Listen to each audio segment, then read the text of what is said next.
Hey, ladies and gentlemen, this is the YouTube station identification of one of New Bedford, Massachusetts resident YouTubers, Mr. Eric Lima over here. You are watching WEML-TV, channel 77, episode 9, and this is our first NXT roundup of 2021, NXT New Year's Evil. There were a few changes on the card. I'll explain how those came about, and Dexter Lumis decided to kick off NXT New Year's Evil by flipping up a switch, and everything went on. Damian Priest and Karrion Kross kicked off New Year's Evil in a hard-hitting matchup. Both men went at it. One thing about Karrion Kross, there were three legends that come to mind. He reminded me of Karrion Kross: Jake the Snake Roberts, Sid, and The Undertaker. And I believe that Karrion Kross took all those elements from all of them, whether it be skills, promos, facial expressions, emotion, rolled all in one and became him. And Karrion Kross, because of that, did pick up the victory over Damian Priest. So Karrion Kross will be looking forward to getting his NXT title back from Finn Balor. More on that matchup with more on Finn Balor. Mackenzie Mitchell interviewed Adam Cole and Roderick Strong. They will be representing the Undisputed Era in the Dusty Cup Classic this year. And in the first round, they will be facing Breezango, which will be a heck of a matchup. And Roderick Strong gave him some respect, which is really, really cool. And and speaking of which, the Grizzled Young Veterans, who will also be part of the Dusty Rhodes Tag Team Classic this year, are spectators, and they'll be facing Everrise in the first round as well. Then the Cruiserweight title on the line, Santos Escobar to defend against Grand Metalik. This matchup would have went either way. But it was a great matchup. I was kind of hoping the interaction with Molina would would give him the luck they need, rub off on that. But unfortunately, it didn't give him the luck that he needed, because in the end, Santos Escobar did retain the Cruiserweight Championship. So it was a hard-fought matchup. The matchup would have went either way, but Santos Escobar used his smarts to retain the titles. Rhea Ripley and Raquel Gonzalez were getting ready for their matchup, the last woman standing matchup. And they had a promo, the return of Xia Li and Boa. And then after the commercial break, Mercedes Martinez cut a promo on Io Shirai. Seems like Mercedes Martinez wants Io Shirai's NXT Women's Championship. So it will be something to see if that match will come to fruition. Io says she'll be coming back soon. So there you go. Xia Li went one-on-one with Katrina Cortez in her return. Katrina Cortez is the luchadora. Of course, she had a mask on. But Xia Li was vicious. Even when she got slapped, she felt no pain. I was like, what did they do to her? She was more vicious than ever before, and she won the matchup. I think that could be another contender for the Women's Championship on the rise. And Xia Li. And we don't know who the mysterious figure that that is leading both Xia Li and Boa. Hopefully we'll find out in the upcoming weeks. So it'll be very interesting to see who that mysterious individual is. William Regal had some breaking news on the Fight Pit matchup, because Thatcher got injured. There'll be no Fight Pit matchup. But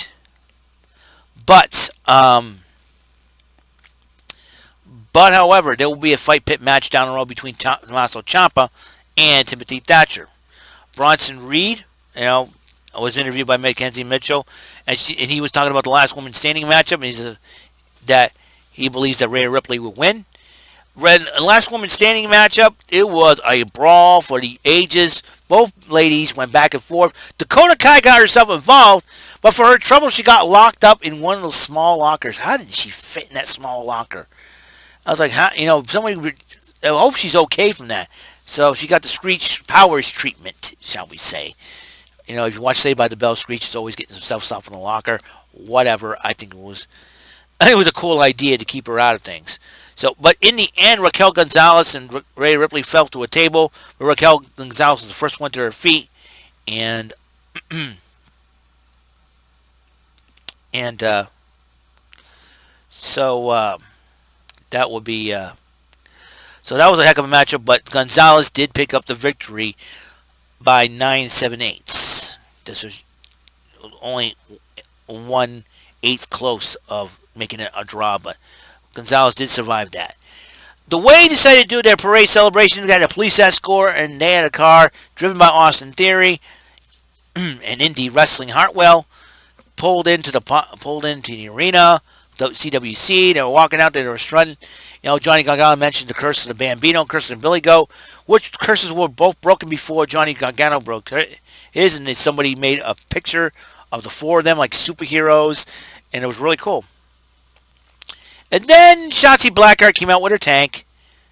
It's Candice, you haven't forgotten about me. It looks like some unfinished business there. Austin Theory gets up and decided, well, I'm going to confront Shotzi Blackheart. So you can't interrupt. All of a sudden, Shotzi Blackheart shot her little Nerf missile right into the wedding tackle, as Wade Barrett also eloquently put it, of Austin Theory. I started busting out laughing. I thought it was pretty funny. And Indy Hartwell tried to go after him. Then she went after Candice LeRae. And then all of a sudden, as they were about to cause a lot of trouble, and then Kushida got involved. But then you hear ding, ding, and then Dexter Lumis is like, the guy never says a word. He points up, and he says, as host, I'm making this thing a mixed tag match. So, like, where's Teddy Long? It's like, where's Teddy Long when you need him? So, it was a mixed tag match. Kushida teaming up with Shotzi Blackheart versus against the Garganos, Johnny Gargano and Candice LeRae. After she attacked Candice and Kushida attacked Gargano. And in the end, Kushida did pick up the victory for his team by pinning Gargano. That means Kushida could be in line for an NXT title shot. So that matchup filled in for the Fight Pit matchup. Also, another NXT takeover will be happening on Valentine's Day. St. Valentine's Massacre, anybody? So, I can imagine the Fight Pit will happen on that date. So, Mackenzie Mitchell interviewed, once again, William Regal, had a big announcement that the Dusty Rhodes Tag Team Classic was so good, they've announced a Women's Dusty Rhodes Tag Team Classic. This is going to be interesting about what kind of teams will develop in that matchup. We know Casey Catanzaro and Kaden Cotter and Raquel Gonzalez and Dakota Kai definitely going to be in it. We'll see what happens. 8 teams put together. Will Xia Li and this mysterious figure join forces? I've heard this figure to be a woman. Oney Lorcan and Danny Burch and Pete Dunne were spectators for the NXT title match, Finn Balor against Kyle O'Reilly. Hard-hitting matchup. It was a crazy matchup, but in the end, though, unfortunately, Finn Balor did retain the title, but Kyle O'Reilly got his jaw jacked. It was fine, though. Finn Balor also had to be checked on, so the injury reports could be something. So we'll see what happens, because I think this is going to be a very interesting situation, to say the least. Because if Finn Balor's hurt for a long time again, you know, it could be only a matter of time. You know, I'm hoping that Finn Balor will be okay to defend his title, because Karrion Kross is not that far behind, folks. He is not that far behind to get his title back. So I gotta come up. You know, I forget to come up with the WBF thoughts. I gotta get myself as wrestling booking fantasies. Just to let you guys know. And what I'm going to do is make a thumbnail for that, and we'll be ready to go. And I have a couple subjects to watch. So that is it. That's all the time on the New Year's Evil Roundup. Dexter Lumis did a great job hosting, even though he didn't have to say a word. He reminds me of The Undertaker with that intensity. So, I'm really happy about that. Alrighty then, that is all the time I have for the show. For the 9th episode of WEML-TV Channel 77. The YouTube station identification of me, Eric Lima. And I hope you guys tune in for the next episode, episode number 10. Give you the NXT UK Roundup. It's the first NXT UK episode of 2021. Looking forward to what's going on. All right. Peace, love, and have a great and wonderful day.